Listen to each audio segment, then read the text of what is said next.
Thanks for joining us for this episode of Coffee with Closers, where business leaders share insights on how to build businesses from the ground up and best practices for innovating in their industry.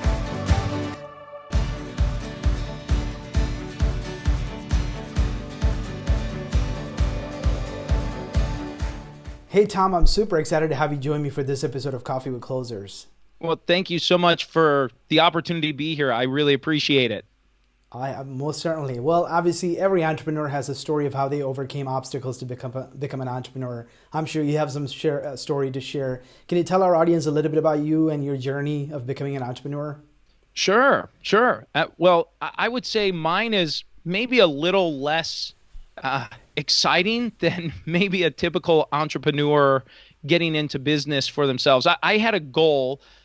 I just set a goal, and I don't really know why. When I was about 18 or 20 years old, I said, I want to be my own boss. I want to run my own business by the time I'm 30.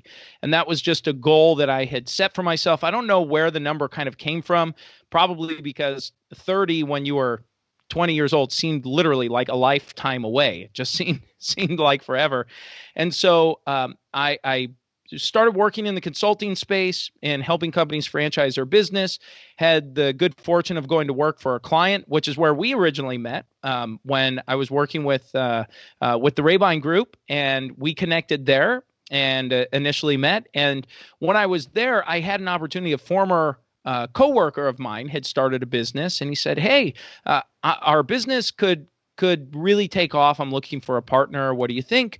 And so I said, so he offered me an opportunity to come and partner in. And so I did that, and that was fun. And we were partners for about 4 years. And after about 4 years, we said, we kind of have a different vision for where we'd like to go. So we parted amicably. And that's when I started Big Sky Franchise Team and focusing on helping companies expand and grow their business through franchising. So, that's been almost 10 years ago that I've been, I guess, self-employed or, running my own business in some way, shape, or form. So, I guess not all that exciting of a way to end up in there, but that's my story. Yeah, and obviously there's a lot of learning in that process of becoming an entrepreneur, which is what I really want to get into in a little bit. Obviously, you accomplished a lot in your career. Like you said, you started in consulting, went on to becoming an entrepreneur. You've also co-wrote a book recently. You started a podcast in the middle of a pandemic, so you're a podcast host. So you've accomplished a lot in the last 10 some plus years. So of all the things you've accomplished, what's the one thing that you're super proud of? Yeah, I would say, I would say for me, the thing that I'm most proud of recently would be during the pandemic. When mid-March of 2020, we had, basically it seemed like the whole world just kind of shut down. And I knew it was going to impact our business pretty substantially, as helping someone franchise their business and helping mostly small to mid-sized businesses through that process. I know that we're kind of a luxury item. So when times get tough, we're the first one to go. And I kind of say that tongue in cheek to our clients, knowing that, hey, if times get tough, your local friendly franchise guy is probably the first one out the door. And that's what happened, or projects were put on pause. And, about half our clients, and I have no problem sharing that. I mean, about half our clients either stopped their projects, canceled their projects, did something in about 3 weeks. So in about 3 weeks, we lost half of our client base. And so I said, well, this is really, not a great scenario to be in. However, I said, our clients need us. Even those that stop their project, cancel their project, I said, what can we do to help them through this really unknown, unforeseen event that we're all going through together? And so we started within 2 weeks of the pandemic. So before the end of March of 2020, we had organized and launched a weekly live webinar series to educate our clients and prospects, anyone who wanted to listen, on all things relevant to we called it navigating the coronavirus economy. That was back when we still called it the coronavirus, and before COVID-19 was kind of the popular name of it. And so every week we launched an informational session, live event with someone who knew something about what was going on. And they probably knew just a little bit more than everyone else. And it was really, really helpful. And we've continued that now. And we've been doing that well over a year. It's coming up actually almost on coming up pretty close to about a year and a half now, I guess, as I think about it.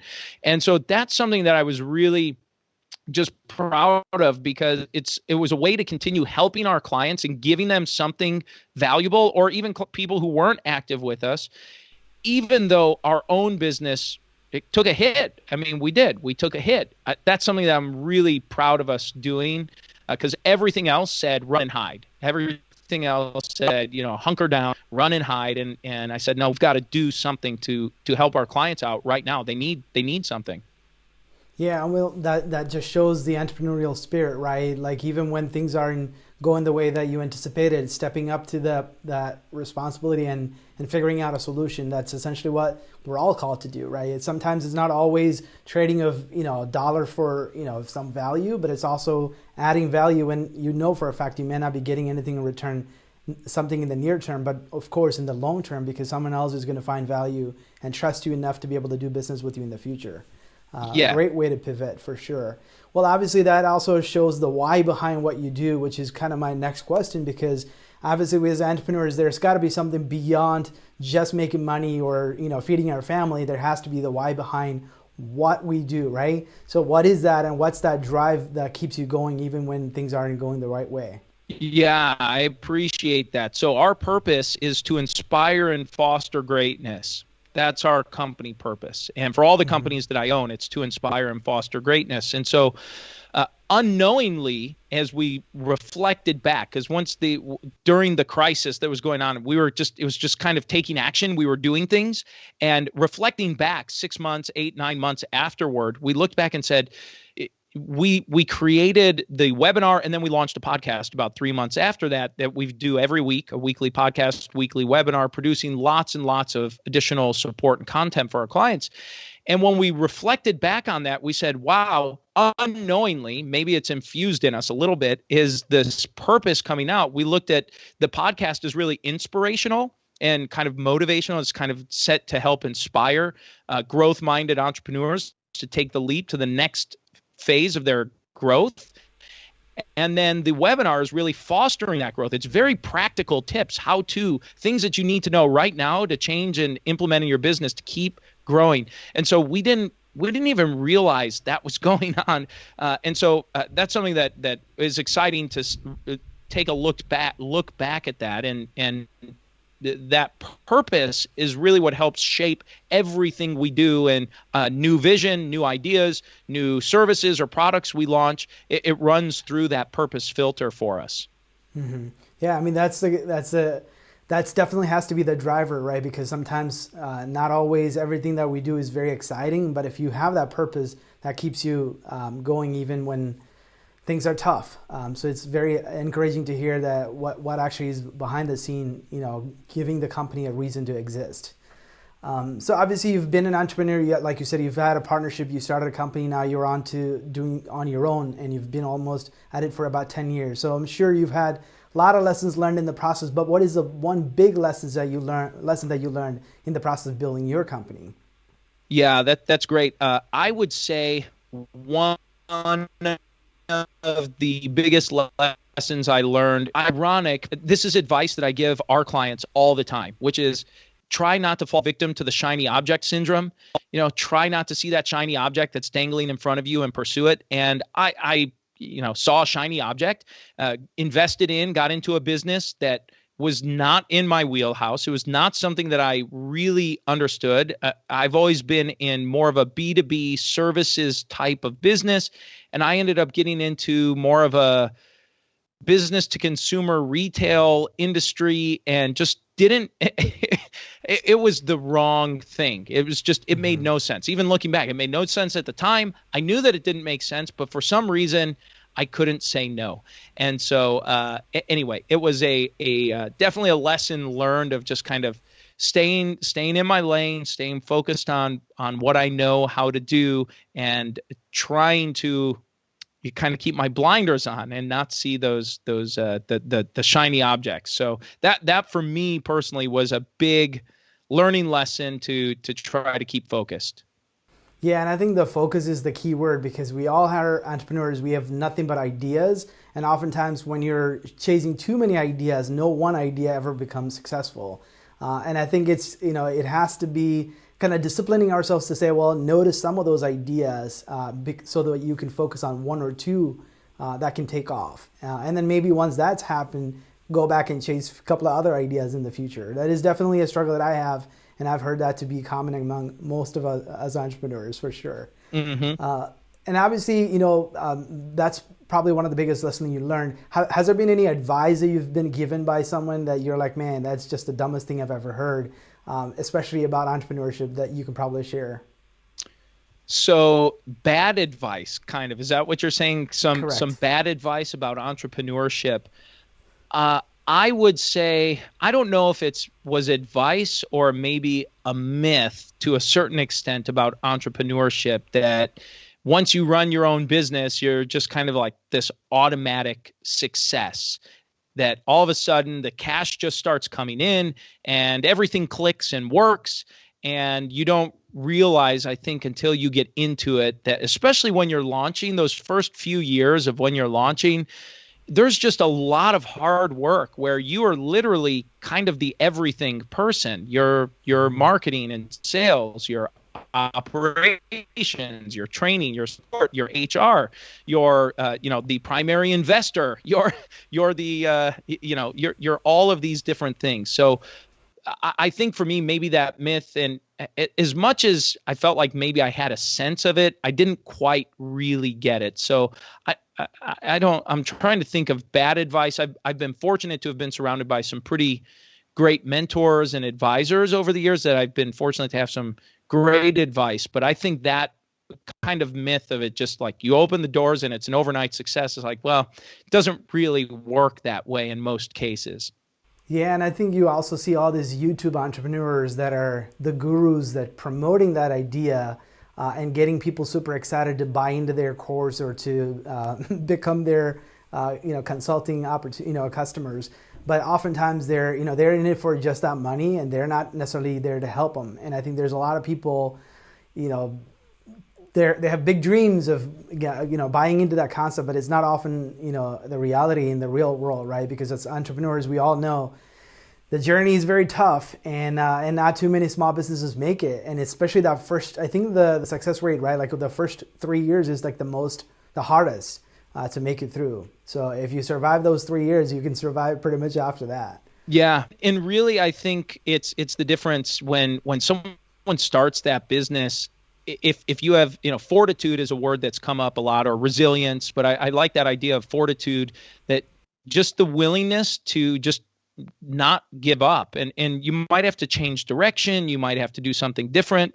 And I've just found that those that don't make it tend to be the people that just stop. The people who stick around, they just keep going. You get rejected, okay, look for the next customer or prospect.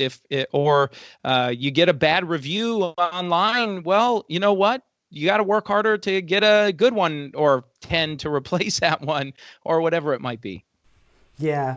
Well, I noticed that last year in June is when you launched your podcast, Multiply Your Success. And obviously, congratulations on having successfully launched 50-something podcasts I saw since your launch, which is amazing. So obviously, you've interviewed a lot of entrepreneurs, and there are probably some sort of a theme that you've started to notice as you start to do interviews, which I'm also seeing that. So what's like the common theme that you started to see when you've interviewed a lot of entrepreneurs? I would say that what we ask every guest before they go, what does success mean to you? Mm-hmm. And I think that I really wanted to ask that question to really disprove a common myth about success, which is, like, for people who are not business owner, I think an average person oftentimes thinks it's about money or possessions or things, stuff you own and buy and purchase. And I think, and look, I used to think that way. I thought that way for many years, especially when you're young and you see things you see celebrities or famous athletes or famous business people. You think, wow, those people are amazing. They're super. The big takeaway for me is that, well, success, certainly financial success, is part of the equation where you can measure that. I think that's part of the reason too. You can easily measure your checkbook or your checking account. You see how much is in there. It's quantified pretty easily. But really, most people, when I ask them that question, it's all about the quality or it's versus the quantity. So they're focused on quality of time with family or just their own time, being able to take control of their own time. That is what success is for them, having the ability to choose to do things or not do things, whatever that might be. So that's a common theme that I've been getting is some people just want to hang out with their kids, want to keep starting businesses and growing things and starting new ideas. So it's across the board. But the one common theme that I don't hear is about how much money they've made, because all of them reach that point where they say, oh, I know how to make money now. That's kind of unfulfilling. You know, I want to seek something that is more fulfilling. So that's, I guess, a common theme that I've seen come out of it. Yeah, which goes back to the why behind why they entered into the business in the first place as well. If the money is the motivator, oftentimes it doesn't last.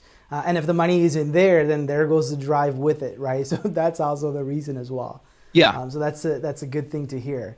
So how has your approach on sales and marketing evolved? Obviously, you've been a consultant. You've helped multi-million-dollar corporations prior to getting started with your own. But how has that approach on sales and marketing evolved since you actually started running your own?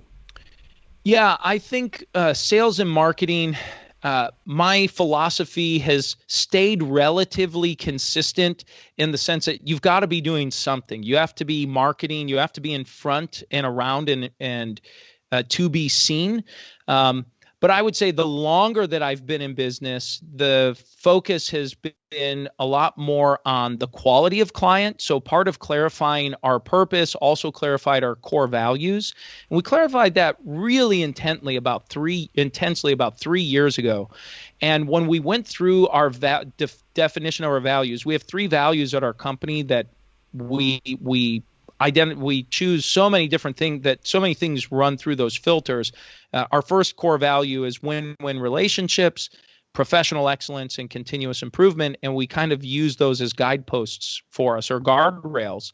And one of the things that we have focused on is bringing in clients and customers that are the right fit for us and that we are the right fit for.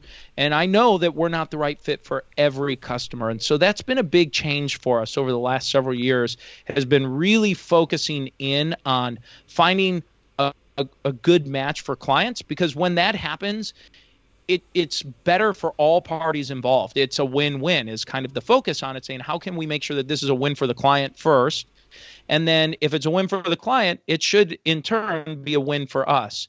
And so clients that are maybe extremely demanding, or sometimes their personality can be perceived as rude or something in that regard, that's not a great client for us. So we'll pass on that. Or it maybe suggest they speak to others in some cases refer to competitors, because it's just not a good fit for us, and that's okay. And we've been okay with that. And so I would say, that's something that's I guess to help answer that question, that's something that I've noticed has been a big takeaway for us. Yeah, I mean, it's interesting to hear that allowing the company values to drive the type of customers that you bring in. That says a lot about what kind of a company culture and the company you want to build as well, right? It's not about just saying no to anybody who's willing to pay for what you are able to offer, but it's also saying no to people that don't really fit with the company values. Which is something, a great insight for entrepreneurs to consider having as they build a company. So obviously you're in the franchise. Yeah, absolutely. And it. Go ahead. Oh, sure. I was just going to add on to that and just say really quickly that has, by clarifying those values, it's also in turn naturally attracted customers that tend to resonate or feel like we're a good fit for them initially. So some of those prospects or prospective customers that maybe weren't attracted previously. Once all of our marketing shifted to reflect the message that we wanted to send out, it naturally attracted more of the kinds of customers we were looking for and repelled. I'm certain, because we just don't get as many phone calls from folks that aren't or inquiries from folks who maybe were not a great fit. Makes sense. Yeah, I mean that's an interesting point as well, because I think the customers also want to work with companies where they have an alignment in values. That shows that to be the truth. So obviously you're in the franchising consulting business, and you're helping franchise companies to franchise themselves. So what kind of changes have you seen happening in that sector of the market, especially with COVID? Because it's certainly not something, people probably are less likely to be investing in buying into a new franchise, especially if they don't know there's some sort of a historical record of success for those industries, right? That particular franchise. So what have you seen happening in that vertical in the recent months and year? So what I would say in terms of what we've noticed in terms of franchise trends that are changing is that I've been doing a monthly webinar on current franchise sales and marketing trends. That's one of the things we added into our this webinar series we were talking about. And what I've noticed is that, number one, home service franchises surged significantly during that time period. So home services franchises surged, inquiry surged, franchise sales grew for them as a whole.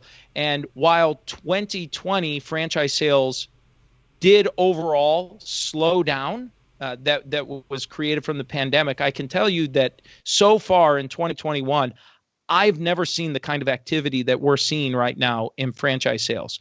All of the, from what I'm seeing with our own customers, when I'm speaking to other peers and other professionals in the franchise community, and then when I look at the franchise data that's coming out, and you put all of those pieces together, in my career, I've been in franchising almost 18 years now. I've never seen a time like this right now. It's incredible. So many franchises are being sold. Franchising is hot. I mean, I don't know how else to describe it. I think the pandemic, whether someone lost their job and was forced into entrepreneurship or not, the pandemic created that mentality in someone's mind that said, anything can happen at any time. You need to take control of your own destiny. And so that has led people to really start pursuing entrepreneurship and business owners, small business ownership. And some of those people that are thinking about buying or opening their own business end up going down the franchise path. And so we're seeing this surge of activity right now in franchising. It's really incredible. The buyers, I've never seen as many qualified candidates and candidates in the franchise community that are ready to actually take action. A lot of times they'll stay put. The biggest challenge to most franchise sales is a strong economy. When the economy is doing well, people are less inclined to want to leave a well-paying job, and it never fails. Someone's looking to buy and her husband gets a promotion, or someone is looking to come in and she gets the promotion, who's by the franchise. So she says, oh man, a $20,000 raise in the promotion I was waiting. Why would I leave that now? I mean, this is far less risky than starting. And we've seen the pandemic really just give that big shove. It's not even a nudge, it's a shove to that that person who's maybe a wantrepreneur to become that entrepreneur. So anyway, that's just what we've seen going on is a big change in our franchise community. Yeah, that's some great observations there. And obviously, there are probably certain type of business, like you said, the home service industry is definitely ripe for franchising, and there's a lot of those there. Are there some unlikely niche businesses that are good for franchise that no one really talk about, or you're not seeing too many of those? Yeah, it's interesting. There are so many. We work with such a broad cross-section of clients. I mean, I can give you just an example from an indoor dog park and a doggy ice cream business to to a home delivery service for salads, to a home building franchise, to a house flipping franchise, to your maybe more typical things like restaurants. We have a group right now we're working with that's a summer festival that's franchising, and so it's for me, it's one of the most exciting things is the kinds of businesses that come into franchising. It's really industry agnostic. It really is. We all tend to think, an average person tends to think of restaurants and hotels or motels just because we're customers of those maybe every day or every week or every month that we're going into franchise establishments. But it's far bigger than just those industries. Mm-hmm. Yeah, that's interesting to hear, because I think it's not very often that you hear about a indoor dog park as a franchisee concept. That was interesting to hear there. So obviously there are some businesses that are really designed to be a franchise, but there's also other businesses that want to do franchise, but you see some areas of weakness or challenges with those companies. And I'm sure you're seeing a lot of that. And you could even tell them, man, you're not even ready for scaling, let alone franchise. So what are some common things that you see, especially when entrepreneurs are approaching you to talk about franchising, that's probably preventing them from being able to do that? Sure. Well, we typically look for three things that a business should have in place or kind of check some boxes to be thinking about franchising their business. The first thing we look for is that you have a profitable prototype, that you have a business that's operating and ideally profitable. Now, profit is an interesting, topic, separate conversation, depending on how you value that and what. Think about it really as owner benefit is really the best way to look at it. And in general, broad terms, if you're an owner operator, can you make a living running that business? That's a good starting point. There are more things we can dig into on that. Number two is we like to look for a national customer base, at minimum a regional, and ideally an international customer base. But if you're going to franchise, you want to make sure that there are enough customers out there that you could have even 5, 10, 20, 30 different franchises to make it worth your while to go through that process. And then the third piece is the ability to train someone how to run and operate your business in a reasonable amount of time. And typically most franchise training programs are about 1 to 2 weeks. So think about kind of if you were to hire a general manager to run your business, take it over, you're most likely not going to hire someone with absolutely no experience. They may have limited experience in your industry, but maybe they've managed people or they've run departments and they've got some general business acumen that you can teach them how to do what you're doing. And so that tends to be a good starting point.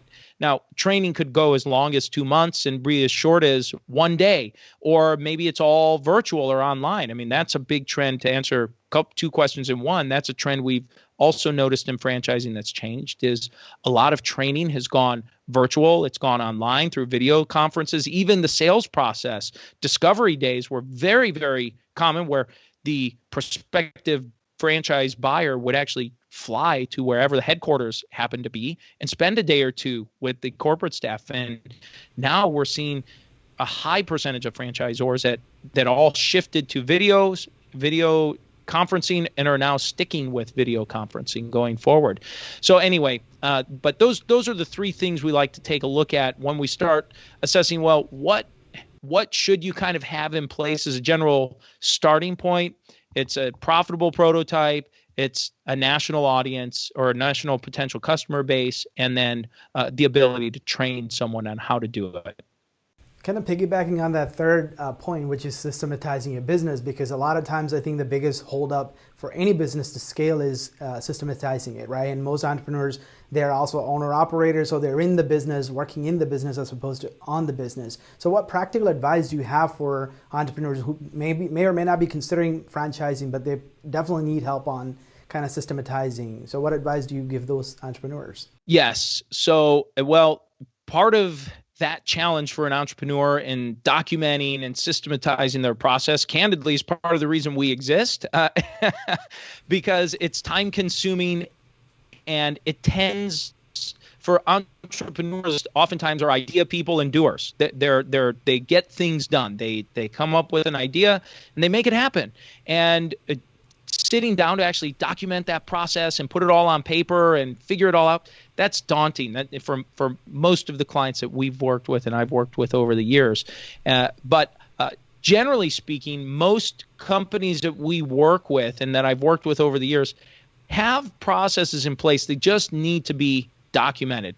I tend to follow a system that's put together by EOS, if you're familiar with Entrepreneur Operating System. Yeah. And the EOS model, where the focus should be to document the 20% of your activities that account for 80% of your results.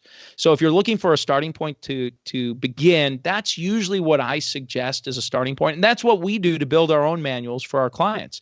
What are the 20% of the activities that are driving 80% of your revenue and the activities at the business? And then the second piece that I would recommend is less is more. Less is more. And remember that the manual and processes are a living document. So it will never, ever, ever be finished. I work with entrepreneurs all the time who say, all I have to do is just do this one thing. Well, you and I both know, Samuel, that just one thing, there is never just one more thing. There are thousands of more things. It's like, well, it's just this one thing today, and then it's several more a week or two down the road. So remembering that we are not building a manual that's going to end up in some military compound, on all of these processes and systems. People need to be able to use these things. So if it's robust and over the top and 10,000 pages, who in the world's going to read that? Nobody. No one's going to read that. And so I like the less is more. When we're documenting, we like clear, simple bullets, guidelines, numbers, processes, simple sentences, lots of white space if you're putting it on paper. So those are things that we tend to think about when you start documenting and putting those processes down. Most certainly. Well, obviously, as entrepreneurs, we need to be always investing in ourselves, and leadership development is one of those things. Are there any practical wisdom or advice you have for entrepreneurs, especially how they can grow in their area of leadership? That's a great question. I would say, for me, the number one thing I like to suggest and recommend, just because I've seen the impact in our own business and in other clients, is really having a focus on your purpose or your why, as you were saying, Samuel. I know it's definitely been a buzzword or buzz discussion the last several years, but it really is true. And really having a sense of what your business does and then creating those values and then truly living those values. A lot of times those values, they will become, sometimes to me, they're used more as a marketing piece where it's just, well, we have our vision and we have our values and we have all of this in place, but are you living that? Are you trying to exemplify that as an organization? Are your how you evaluate and assess your employees and your team members and even your customers, are you running them through your value filter? And that, I think, is critical. And it does not have to be some complex thing. If you're a small business and it's you and a few employees, well, it could just be sitting down at a meeting and scribbling it out on some paper and writing it down and keeping that. That's okay.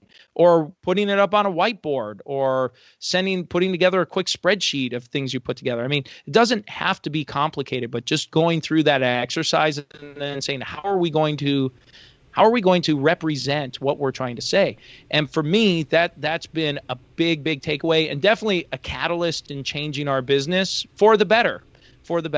And we've become a better organization. We provide much better, I think we provide much better service and expertise to our clients. And obviously, the one thing is we as entrepreneurs don't have enough of is our time. So productivity is important. Just as much as investing into ourselves to become better leaders and better company owners. Are there any productivity hacks that you have that you can share with our audience? Sure. So that's a great question. I don't know if it's a hack, but for me, I live and die by my calendar, and I do everything on a digital calendar. So it's all tied into my Outlook calendar that goes to my phone and kind of follows me wherever I go.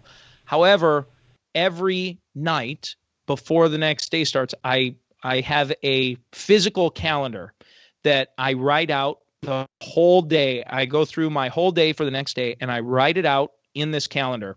And I put all my meetings, all my appointments, whatever's going on, and then I pick my top objective or two, maybe three, but I try not to do anything more than that for what I want to make sure that I have to do in addition to what I'm already scheduled and committed to do. And so for me, I do that exercise every day. Certainly some days and weeks are more productive than others, but it's a nice little reset to be prepared for the next day and getting things going. And, I would say the other piece is just having a structured morning. I changed my morning here maybe a year and a half ago. I'm up pretty much every day at 5:30 and I get my day going, and I've kind of got my own little routine that I go through so that come, 7 o'clock and 7:30, the kids are off to school and, I'm already a few hours into my day and getting things going when I've got 3 kids in grade school. So I wake up early before they're up and kind of get some things done before the commotion starts for the day. Most certainly, and I've interviewed a lot of successful people. They all have a very early start to their day, which seems to be a common theme. That's good to hear. Yeah. What advice would you give your younger self knowing what you know today? Oh, that's a great question. I would say, trust your instinct or trust your intuition more. I would say that. I would say trust your intuition, because I think, and I see that in a lot of people, including myself, where when you're younger, you get that tingly feeling, and it's your intuition or your gut is saying, ooh, something seems like a great opportunity maybe, or maybe you need to zig when everyone else is zagging, or whatever is going on. So I would just tell myself, trust that and be willing to listen to it and then follow it. Mm-hmm. Well, great advice to end. Go ahead. Great advice to end our conversation. I certainly enjoyed this conversation. Tom, thank you so much for sparing this afternoon and sharing some of your wisdom with my audience. Thank you for the opportunity. This episode of Coffee with Closers is brought to you by One IMS, a leading digital marketing agency helping businesses win new customers. To request a free marketing ROI audit, please visit oneims.com. If you enjoyed this video, please share it. To make sure you never miss an episode, please subscribe.